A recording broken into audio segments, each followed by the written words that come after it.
Hello everyone, my name is Michael Sanchez and I will be talking about the importance of organizational culture in an organization. So I broke these down in two definitions. I have culture, the beliefs, values, and experience in people. And I have organization, which is a group of people come together with a common goal and reach their goal through that organization. Another definition of that is keeping order. So we have organization and culture. We bring them together and we get organizational culture, which is the value, beliefs, and experience in an organization that reflects their identity.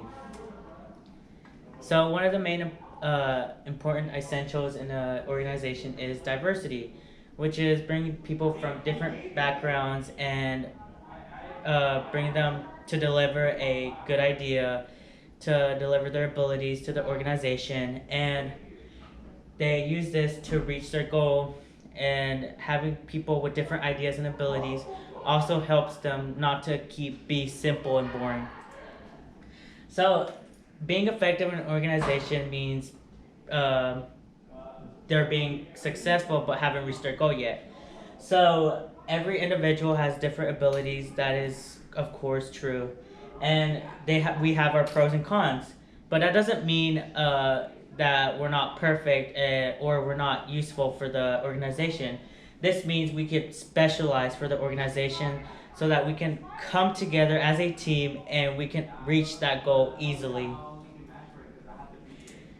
So there are many factors that include in organizational cultures. So I'm going to start off with dialects. So we have hierarchical language, which is communication, which is a language used between two individuals, one who has a higher authority. An example could be a professor giving you ideas on how you could improve on homework. And another language is masculine language. This is usually males who communicate with each other and they would have their own slang. For example, yo, what's up, bro, is a common term or common phrase that males use nowadays to talk to other males. So after that, we have stories. We can start off with corporate stories, which are stories from the organization about the organization. And we also have personal stories, which is a story from a person who talks about their backgrounds. It could be a quick flashback. It doesn't have to be complex. And we also have collegial stories, which is comparing ourselves from the past to present. I would say last year I was in high school taking 7 classes, and now I am in college and I am taking 5 classes, which is different, but I'm advancing. So there are also more factors in the organizational culture. So we have rights that are activities that binds the organization together. It doesn't have to be a complex activity. It could just be a hangout to bring the organization together so that they could get to know each other more. Another factor is rituals that are traditions that the organization keeps. It could also be repeated more than once.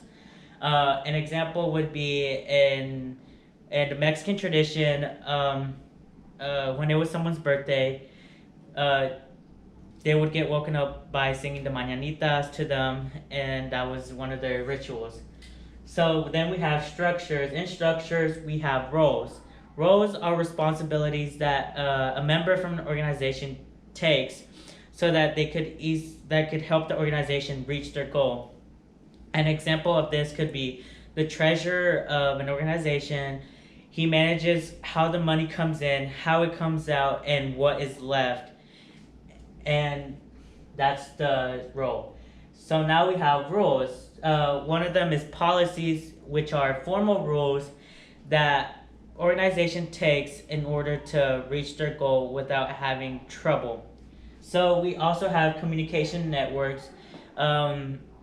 This is communicating with other organizations to receive feedback, get ideas, but they also have to follow rules so that they can also not be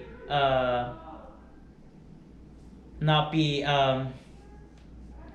confidential. They could be confidential. So, in conclusion, it is always best to keep the organization um, diverse and also having the organizational cultures, because different cultures doesn't mean it's gonna change, it means it gets better. And thank you for your time.